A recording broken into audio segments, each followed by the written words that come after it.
Marketing is the art and science of selling products and services. Even if you have created the greatest product on earth, you'd have a hard time selling it without any marketing. Just think of brands like Nike, Starbucks, Apple, and Levi's. It's likely the first thing to come to mind when we mention these brands is their logo. Sure, they sell good shoes, coffee, phones, and jeans, but it's hard to imagine them being as big as they are today without marketing. Since you're in this course, I'm sure I don't have to tell you how essential and powerful marketing is. Marketing is all around us. You've probably seen a few ads online today, and you may have gotten an email announcing an attractive sale for your favorite clothing brand. Or you may have seen a billboard or two, and the computer or device that you're using right now probably has a brand logo. All of that is marketing. Marketing fuels a critical part of our economy, and the most significant chunk of marketing spending goes to advertising. Yes, $563 billion was spent on advertising globally in 2019. And as you can see, worldwide advertising spending has been growing steadily over the past decade. Here is the official definition of marketing from the American Marketing Association. Marketing is the activity, set of institutions and processes for creating, communicating, delivering, and exchanging offerings that have value for customers, clients, partners, and society at large. That may sound rather complex, but the most important part to take away from this definition is offerings that have value. That's really what marketing centers around. It's a marketer's job to create these offerings of value and to get them in front of customers.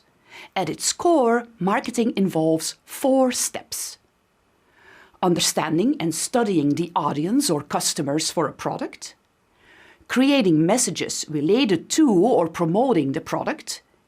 Getting these messages in front of the right people, and evaluating and optimizing the impact of your message. We refer to some of the marketing messages that are created in this process as advertising. Ads are those messages marketers pay for to get them in front of their audience. So while people may mention advertising and marketing in one breath, advertising is really a subset of marketing. Let's look at an example to see how these 4 steps in marketing work together. Imagine you have a company that makes soap. You know you have an excellent product, one that's in many ways better than any other soap on the market. Now, that's a great start, but it isn't enough. You have to find a way to help people understand how amazing your product really is, and you have to convince them that they need it. That is where marketing comes in. To sell your soap bars, it helps to understand the people who would like to buy them. What are my customers or potential customers' needs, and how can my product help them? Understanding your audience is the first step in successful marketing. Then, based on these insights, create your messaging. You may want to tout specific aspects of your soap that you think will appeal to your audience, and you can accompany it with images that you think the audience may like to create your ad. Next, you'll want to consider how to get your ad in front of your audience. You may decide the right place to show your ad is on TV, on billboards, on a few blogs, and on Facebook. Now finally, after your ads ran, you can evaluate whether they had an effect on sales. Are you seeing more interest in your soap? And you may find that a particular ad of yours did really well, while other ads did not move the needle as much. So you can use that information to optimize your future campaign strategies and focus on the types of ads that work. Now here is an example of an ad from the legendary Dove campaign for real beauty.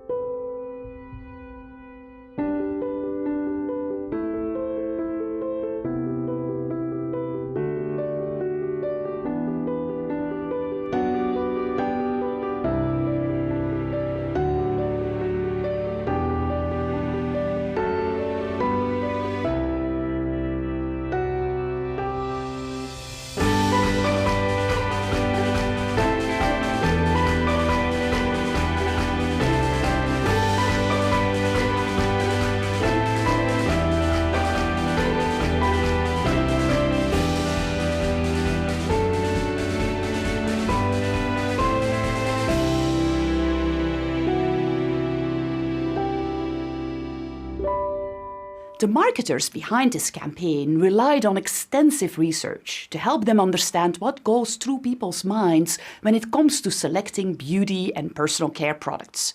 In fact, the campaign was based on insights from a study involving more than 3,000 women. Dove's research study found that only 4% of women find themselves beautiful. Based on this insight, marketers created a campaign that focused on helping women reassess what beauty really means. This broader campaign served as the backdrop for the introduction of several new products by Dove. Marketers for Dove got their message in front of their audience through ads in magazines, billboards, television, social media sites, and so on. The campaign was wildly successful. Based on the results and specific insights, the marketing teams could then further optimize the message and where the ads were shown to further increase their impact on sales. Marketers rely on different channels to put ads in front of potential customers. Television, radio, billboards, magazines, and newspapers are all popular channels. We refer to these as traditional marketing channels, as opposed to the newer digital marketing channels, or the channels that relate to the online world, like search engines, social platforms, and so on. To get their message in front of the right people, marketers go where their audience is. They follow the eyeballs, so to speak. So over the years, as people have started to spend an increasing amount of time online, marketers' attention has shifted to digital channels, with an increasing portion of their advertising budgets now spent on online advertising. This chart from eMarketer illustrates this. In the US, in 2019, more money was spent on digital channels than on traditional channels, and the digital portion is predicted to keep growing. Marketers want to advertise in the channels where people spend their time. But that's hardly the only reason for the attraction of digital media channels. In the next video, we'll dig a little deeper into what we refer to as digital marketing and why it is so attractive. Digital marketing is marketing that uses digital technology or digital media. It has revolutionized marketing because it's uniquely powerful.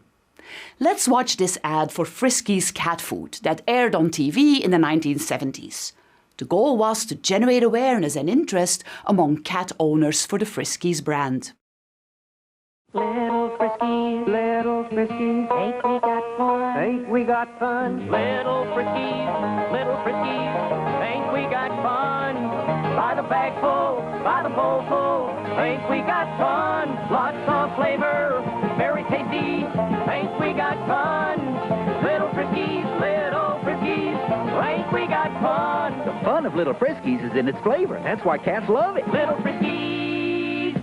Now imagine if Friskies approached you today and asked you to help them generate awareness and interest in their line of organic cat food among cat owners.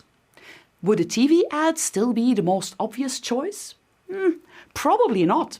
In our last lesson, we saw that people are spending an increasing amount of time online, so chances are you can get their attention there. However, that's not the only reason you should consider advertising online. Digital marketing is unique in that it allows you to specifically target your message to the people that may be interested, and it lets you measure the effect of your message. So let's take our Friskies example. Advertising online would give Friskies targeting options they don't have on TV. If you advertise on TV, you can choose when your ad appears, during which show, but you don't have much information about who's watching. It's likely that many of the people that would see the ad on TV aren't interested in cat food and don't even own a cat. With online advertising, you can reach people who own a cat and are more likely to be interested in organic food. Another key feature of advertising online is that you can measure your ad's effectiveness on the behavior of the people who saw your ad. That's extremely important for marketers, as this kind of measurement capability helps to spend your marketing dollars more efficiently. You can measure what works and adjust your campaign when you find that there are options for improvement. A lot of what you'll learn in this course centers around these two key strengths of digital marketing: targeting who sees your message and the ability to measure the effectiveness of your messages. Digital marketing is a broad term and it covers a wide range of marketing activities. You'll hear people divide them up in a few common categories related to different types of online activities. Let's take a closer look. This program is about social media marketing, or marketing in social media channels like Facebook, Instagram, Twitter, and so on. We'll cover how marketers can use social media to connect to people online, how you can build up and engage an audience, and we'll take a very close look at how advertising on social media works. Examples of social media marketing you may encounter include this Instagram account of Starbucks, for instance, where they carefully curate posts for their followers, or this Facebook ad by Kellogg's. Another form of digital marketing is search engine optimization and search engine marketing, or SEO and SEM. Search engine marketers focus on making businesses and their products and services discoverable through search engines like Google. Search engine optimization focuses on increasing the chance that a website shows up as an organic search result when relevant keywords are typed into the search engine. Organic search results are the results a search engine returns without anyone paying to have the result come up. Search engine marketing, or advertising, on the other hand, is focused on advertising associated with certain keywords. Let's look at this example for a search for non-stick pans. The results Google returns for this search exist of organic search results as well as ads. SEO, or search engine optimization, is a series of actions that can help to make a website come up higher in these organic search results for a relevant search, in this case, for non-stick pans. And SEM, or search engine marketing, focuses on the placement of ads for particular keywords. Another common form of digital marketing is display advertising. Display advertising refers to advertising with images or videos on websites or apps. It's a bit of a catch-all term for many of the ads you see online, like this ad from Terra Outdoor on the CNN website, for instance, or these ads from HP and Zyrtec on Vogue.com. Then there's email marketing. Email is an important part of online activity, and marketers use it to connect with current or prospective customers. Email marketing remains an important tool in marketers' toolbox. Here is an example from Williams-Sonoma. Content marketing is another form of digital marketing. It's a strategic marketing approach in which content is created and distributed with a goal to attract customers to a product or service, but without overtly advertising the product. Content marketers will often focus on informational or educational content to encourage interest in a product. Here's an example for REI, a video in which they explain how to change the chain on a bike. They're not promoting bikes or even bike parts in this video. The goal in content marketing is to help build awareness and engagement with the brand, so people will think more favorably of the brand in the future, or will check out what else the brand has to offer on their website, for instance. Social media marketing, search engine optimization and marketing, display advertising, email marketing, and content marketing are the most common forms of digital marketing. Of course, you'll find examples that don't fall neatly in these categories and that are more of a blend of the different techniques. These different types of digital marketing often correspond with roles inside larger marketing teams or in agencies. Often, a marketing team will include a search engine marketer, a social media marketer, an email marketer, and a content marketer. On top of that, you'll find other roles associated with different marketing goals, like brand marketers, who are focused on establishing and maintaining a brand and its image, and direct response marketers, who are focused on driving immediate action from their audience. All these roles work together, and while people will often specialize in one area, it's always good to know what the other parts of marketing focus on, as marketing projects or advertising campaigns typically cut across different categories. So, a social media marketing campaign you develop for a particular product or service will often go hand in hand with a campaign in search and email marketing. 50% of the global population is using social media. That's over 3.8 billion people, and the number is still growing. In 2019, on average, these users spent 2 hours and 24 minutes per day on social media across devices. In fact, people between the ages of 16 and 24 spend closer to 3 hours a day on social media. These are just some statistics from Hootsuite, a social media marketing services company. With such a large audience and high usage, it is no wonder that social media has become one of the most important marketing channels. Spending on social media advertising is predicted to grow to $83 billion in 2020, according to Zenith. Let's take a closer look at what social media marketing involves and which platforms and brands define the social media marketing landscape. Social media marketing is a form of digital marketing that uses social networking platforms or websites to promote a product or service. To understand social media marketing, it's essential to get a good handle on what a social networking platform or site even is. Let's take a closer look.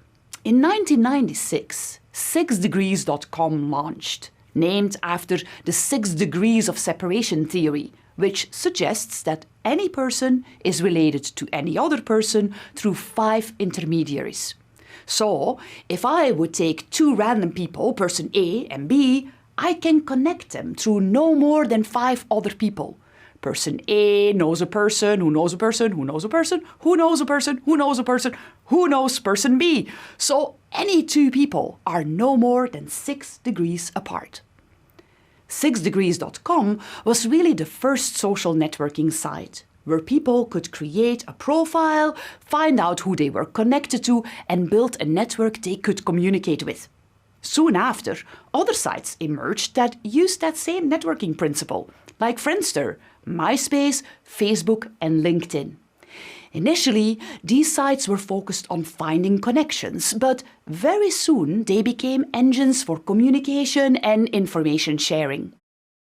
This timeline was developed by Miriam Johnson, a senior lecturer at Oxford Brookes University. It shows the different brands that contributed to the social media landscape we know today. I'm sure there are many brands that you recognize on this timeline, and there are quite a few that you probably don't recognize, either because they're no longer around, they're prominent in other countries, or because they serve smaller niche audiences. And of course, not all social media brands are included here, so you may know of some that are not on this timeline. But as you can see, social media is young, and in its short life, it has gone through many changes. Many different companies have tried to find social media popularity, some more successful than others. There are 2 core elements that typically define social media platforms. They let people connect, and they let people create or share content. The connection is crucial, and that was the big innovation in 6 degrees. By bringing people together in one big network, people could connect with each other and use that connection to communicate or to share information and links. When people start to share information, they become content creators. That's another innovative element in social media. Social media has made it much easier for people to create and distribute content online. As a result, content creation is no longer in the hands of a few large publishers. From blogging networks where people share long-form content they write, to video networks like YouTube and TikTok where creators upload and share their videos, to platforms like Instagram or Pinterest where people can grab or take pictures and share them, all of these platforms have put users in the driver's seat when it comes to the content that gets created and shared. There are different types of social networks. Some are more focused on connecting and others on content creation. Some target broad audiences and some are more focused on niches or interest groups. Fred Cavazza divided up the landscape in a few categories. In this overview, he categorizes the social media platforms in networking, publishing, sharing, messaging, discussing, and collaborating platforms. Platforms focused on publishing are sites like YouTube or blogging platforms like Medium or WordPress, for instance. Instagram, Pinterest, and photo site Flickr are focused on sharing. And then there are the popular messaging platforms like WhatsApp or the more visual platforms like Snapchat. Sites like Reddit and Quora can be classified as discussion or Q&A platforms. And then there are the collaboration systems, often used inside organizations like Workplace or Slack. And finally, there are the networking sites and apps. Some of those are focused on professional networking, like LinkedIn, for instance. Others are focused on networking around interests, like House for building and design, or around location, like Nextdoor. It helps to get a sense of the many different sites that make up the social media landscape today and how all of them have their specific focus. But many of these brands span different categories, like Facebook, for instance, which started out as a networking and sharing platform, but now also has messaging tools, groups, Facebook Watch, and more. Our focus in this program will be on the bigger social networks, but it's good to keep in mind that many other social media platforms exist. Social media allows people to connect, and it's a place where people can create and share content. Businesses can participate in social media too. So businesses too can connect with people or customers and create and share content. Social media marketing centers around that. Social media marketing is often split in two different categories. There's organic or free social media marketing and paid social media marketing, also called social media advertising.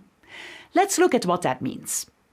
Organic social media marketing refers to all social media activity that businesses can engage in without paying a fee.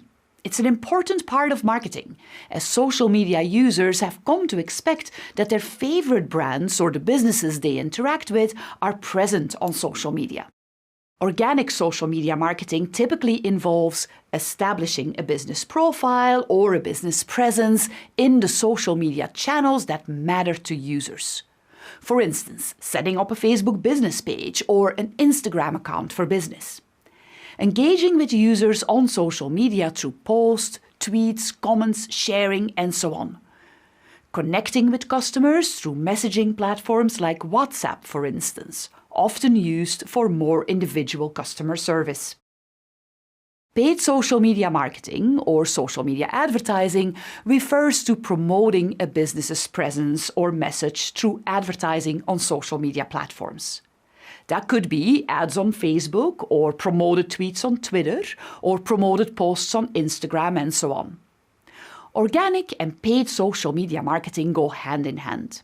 Having a solid organic social media presence matters to the success of your social media advertising.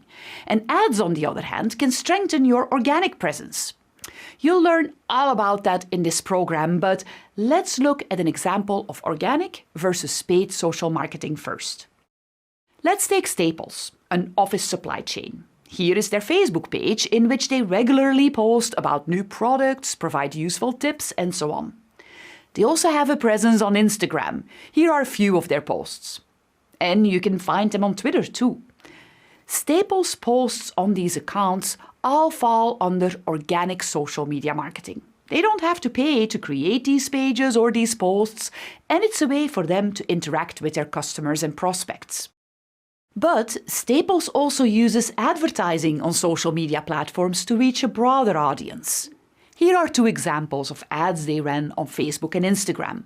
So, as opposed to their organic social media marketing, these are posts that they did pay for. Social media marketing lets businesses connect with customers and prospects, and it's an excellent way for businesses to share content with their audience. They can do this through both organic and paid marketing. In what follows, we'll look at how business participation in social media really works. Social media isn't just for users. Businesses can benefit from participating in social media as well. Actually, customers expect to find businesses on social media. Today, more than 140 million businesses use Facebook products every month to find new customers, hire employees, or engage with their communities. Businesses and marketers are participating in social en masse. Companies use social media to learn from their audiences, build loyalty, promote their products, and provide customer service. But in order to be successful, businesses have to remember the two core aspects of social media. Social media lets people connect and share or create content.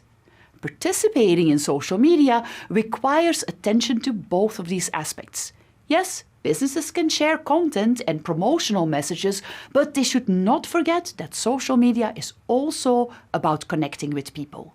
And people have come to expect this connection to businesses and their products and brands. In fact, Charlene Lee, a prominent social media consultant and author, wrote in her book Groundswell, companies need connections to their markets to create long-term loyalty. As social media has become increasingly prevalent, businesses need to focus on connecting with and engaging their audience. Each social platform has its own type of engagement. The way people connect and interact is slightly different on each platform. To be successful in building a social presence, companies need to understand what type of engagement is prevalent on a given platform and engage with users in those unique ways. To do that, it's a good idea for businesses to take some time to observe and understand the platform and its users. Then a business can authentically participate. Participation means creating value for your audience. By providing meaningful contributions, you'll be able to expand your following. We'll go more in-depth into tactics for engagement and content development later in this course, but for now, it's good to remember that businesses can participate as long as they focus on connecting, not promoting. As social media platforms have matured, they've created both free and paid tools for businesses and marketers to reach and engage their audiences. For example, Facebook.com has created dedicated pages for businesses. Facebook business pages enable businesses to have a unique presence online where they can engage with their audience through posting content as Facebook feed posts and stories.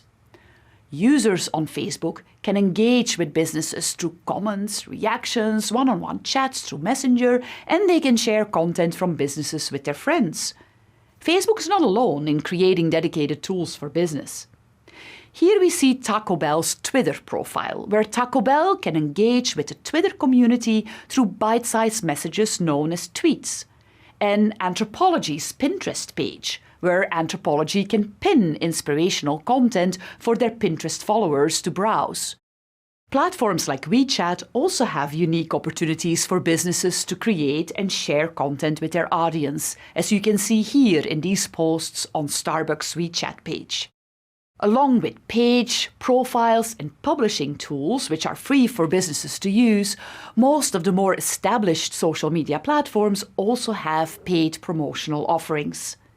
Advertising on social media can help companies to extend the reach of their message, increase traffic to their site, and drive sales. Let's take a look at an ad by Tuft & Needle, an innovative mattress company that has had success with ads on YouTube.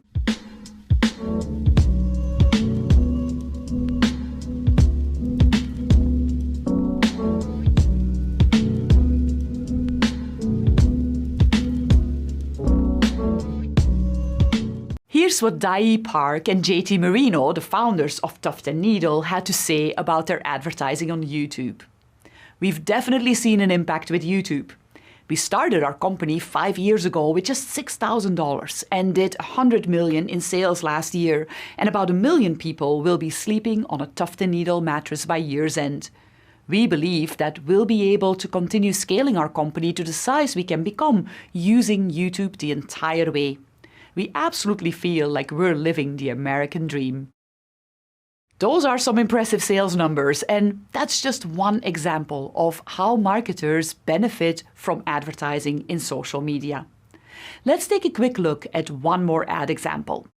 Yankee Candle ran an ad campaign on Facebook in 2019 to boost brand awareness, acquire new customers, and enticed lapsed customers to return and make a purchase online. Tyler Conroy, manager of digital marketing at Newell Brands, reported that using 21 stop-motion focused Facebook video ads created in-house, we were able to beat our revenue plan by 23% and drive a 307% year-over-year increase in sessions to our site. As you can see, there are many ways businesses can use social media to further their business goals. In the next video, we'll see how nonprofits are using social media to find their audience and raise awareness, engage their community, and get donations. While social media is a great tool for businesses, it's also valuable for nonprofits to grow awareness of their cause, keep their community informed, and raise funds. You're probably familiar with the Ice Bucket Challenge, the viral campaign from 2014 that had everyone from your neighbor to Arnold Schwarzenegger dumping buckets of ice water over their heads to raise money for ALS research and other charities. It started with 3 friends who wanted to cure a debilitating disease. When Pete Frates was diagnosed with ALS, he and his friends wanted to fight the diagnosis and raise money for ALS research. So they turned to Facebook to amplify their reach and get their story out to the world, and it worked.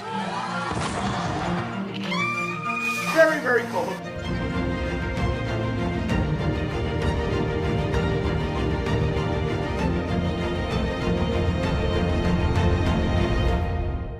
Ice Bucket Challenge inspired the first generation of Facebook fundraising tools. To date, there are 2.4 million Ice Bucket Challenge videos tagged on Facebook, and the movement continues to raise money today. Non-profits, like businesses, are able to create Facebook pages, events, use Messenger and groups, as well as Instagram accounts for free to connect and engage with their communities. Given the connections between people in social networks, they offer unique opportunities to promote causes, drive awareness, and raise funds. And several social media platforms offer tools designed especially for nonprofits and causes. Of course, just like businesses, nonprofits rely on marketers to grow and engage their audience. So if you land a marketing role in a nonprofit, it's good to be aware of some of the core tools that exist. Let's take a look at some of these specialized tools. With Facebook's charitable giving tools, nonprofits can raise money and awareness for their cause on Facebook and Instagram. These free tools help nonprofits collect donations and enable supporters to fundraise for a nonprofit. Nonprofits using Facebook's payment platform to process donations pay no fee, so 100% of the donations go to the charity. Facebook is not alone in offering special tools and services for nonprofits. YouTube's nonprofit program, for instance, helps nonprofits connect with supporters, volunteers, and donors. For many causes, video is a new but essential format for storytelling. With 1 billion viewers on YouTube every month, nonprofits of all sizes can use YouTube videos to share their stories and reach a global audience, drive empathy, and engage supporters. For example, as part of the YouTube nonprofit program, nonprofits can set up fundraisers with tools that viewers can use to make donations to an organization or cause right from a video on YouTube. Here's an example of a fundraiser set up by Smosh Games together with St. Jude's Children's Hospital to raise money for free care for children and families in need. Some nonprofits have really cracked the code on engaging audiences and turning them into donors through the use of social networks. Let's look at this example from the WWF. They used Snapchat to share pictures of endangered animals. Images shared on Snapchat disappear after they've been viewed, and the WWF cleverly accompanied their image with this hashtag, #LastSelfie. They suggested to Snapchat users that they should take a screenshot of the images and share them, so this would not be the animal's last selfie. Users shared their screenshots on Twitter, Instagram, Facebook, and so on, adding viral strength to this campaign and raising awareness for the WWF's effort to protect endangered species among the millennial audience. Let's look at this short video about the campaign.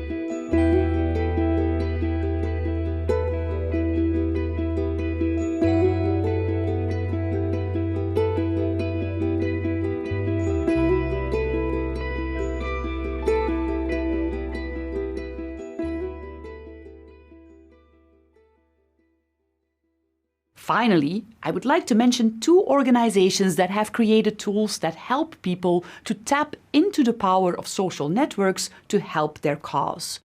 One of them is GoFundMe, a platform where people can create a web page for their own fundraiser. They can share this with friends through integrations with social networks like Facebook and Twitter, for instance, raising awareness and donations for their cause. Petition website change.org is another platform that uses the power of social networks to rally people behind causes. Users and organizations can create petitions on the site that they can share through their social networks. As you can see, social media can be a very powerful channel for nonprofits. They can tap into the unique tools and services on social platforms to raise awareness about a cause, educate people, and raise funds. Marketing for nonprofits isn't different from marketing in businesses. Marketers work on understanding their audience, creating a powerful message, put that message in front of their audience, and then measure and optimize the impact. So far, we've seen that the social media landscape is vast and consists of many different platforms. And we know social media platforms provide great opportunities for marketers to connect with customers and share their message. In order to find your audience and to make a real connection with them, it helps to understand the main platforms people use. By the end of this video, you'll have a picture of the social media landscape and the different ways in which you can categorize the many social media sites. Marketers want to be where their customers are. Given the large reach of some social networks, chances are marketers can find their audience in the biggest social networks. Here's an overview of the most used social media platforms globally as compiled by Hootsuite and We Are Social, a social marketing agency. Facebook is by far the largest network, with over 2.9 billion users worldwide. It's followed by YouTube.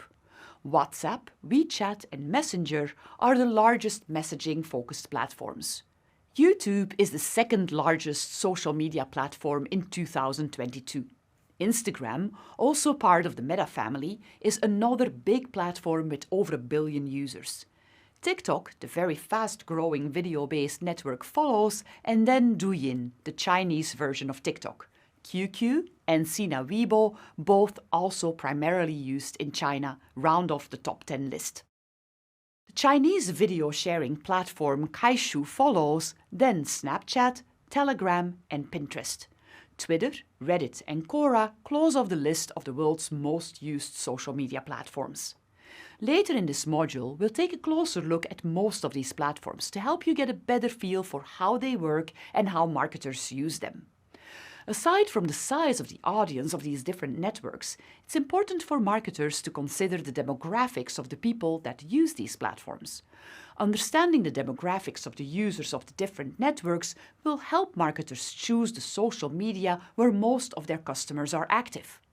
To give you an idea, we found some demographic data based on a study from the Pew Research Center in the US.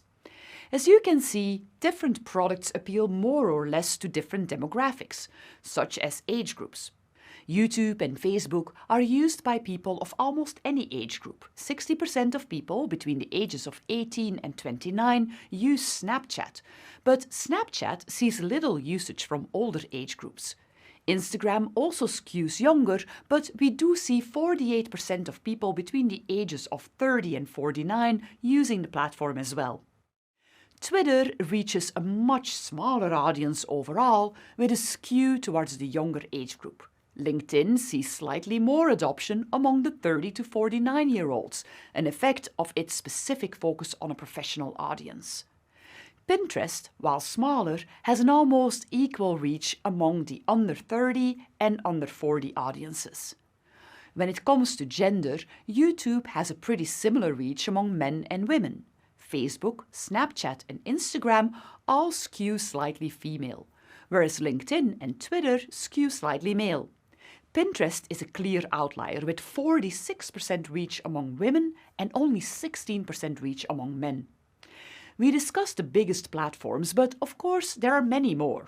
As we saw in Fred Cavazza's work, you could categorize the different social media platforms by their specific focus.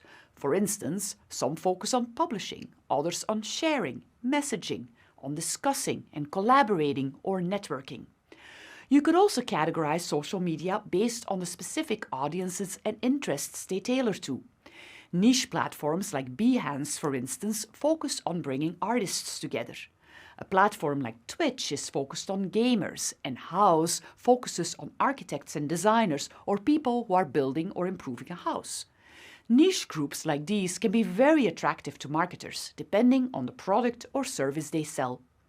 So, understanding which platforms operate in your industry or space can help you find your customer base.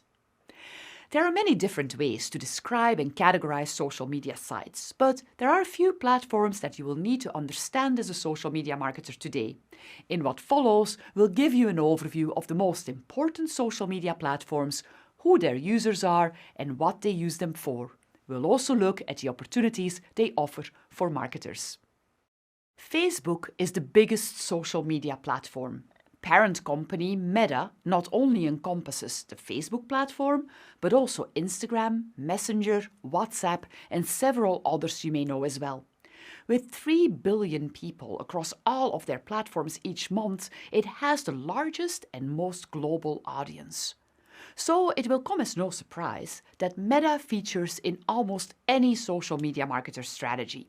For anyone who wants to become a social media marketer, Meta has a variety of essential platforms and tools, and it's crucial that you understand how they work.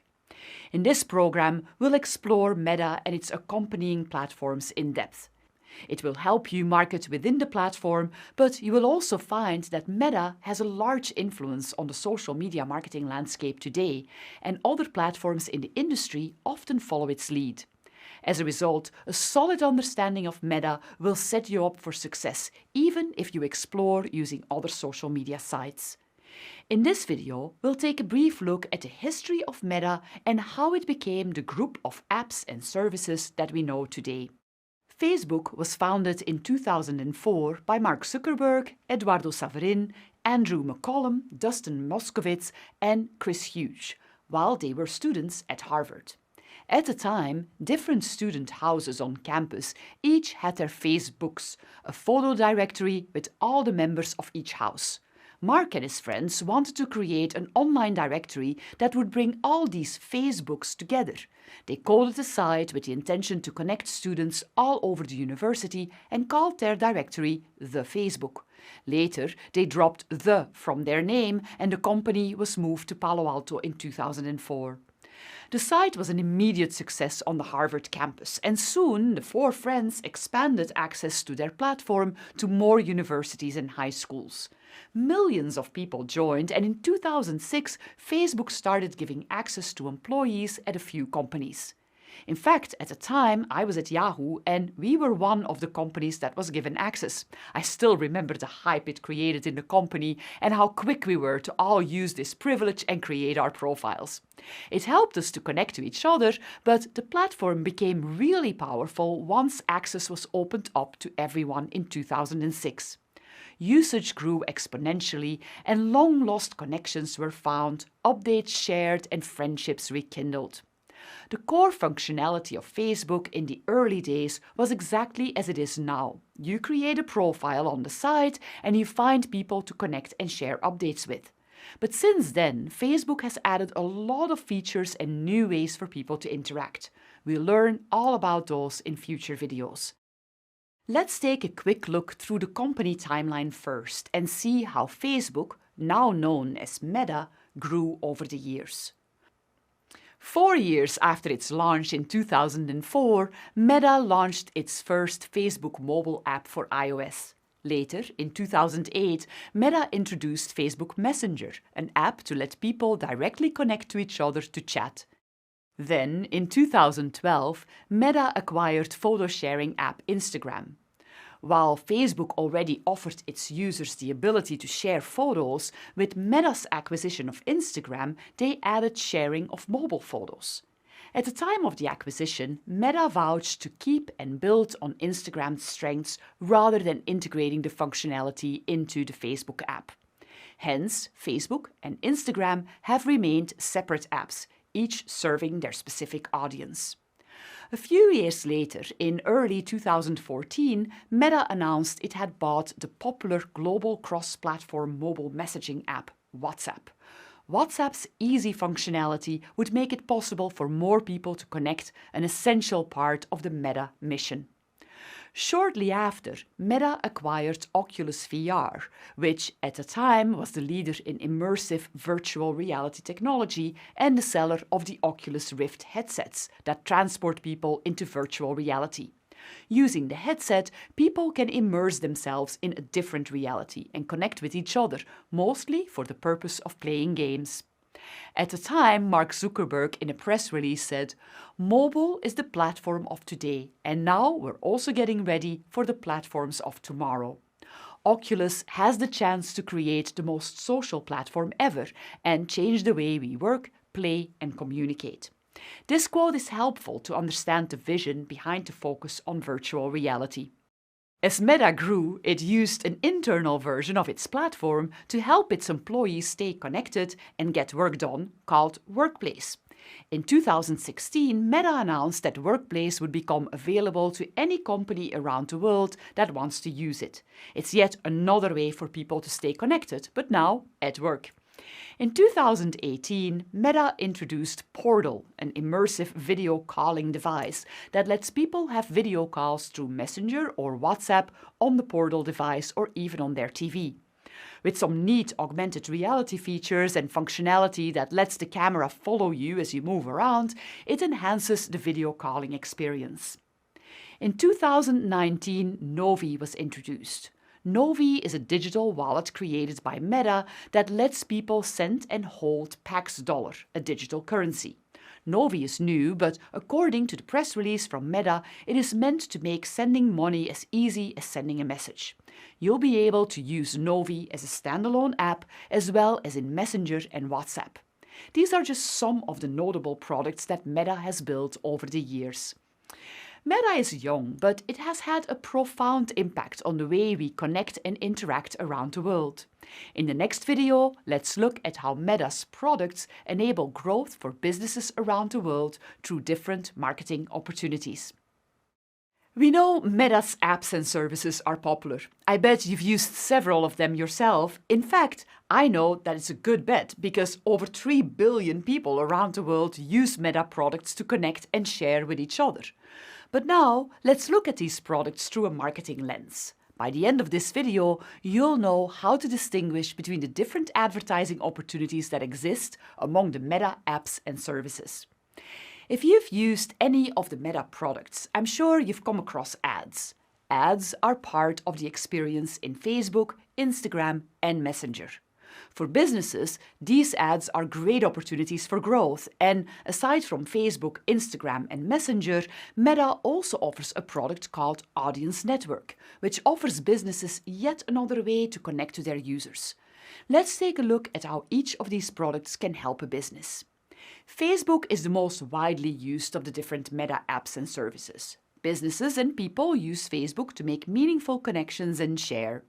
Just like people, businesses can create a free page to establish their company's presence and start interacting. Facebook offers businesses different ways to grow, some paid and some free. For example, businesses can share posts or stories, message with customers, promote events, sell products, accept appointment bookings, or post jobs. They can also promote content through paid advertisements in feed posts, stories, and messages. People come to Instagram to be inspired and discover things they care about, including content from brands and businesses.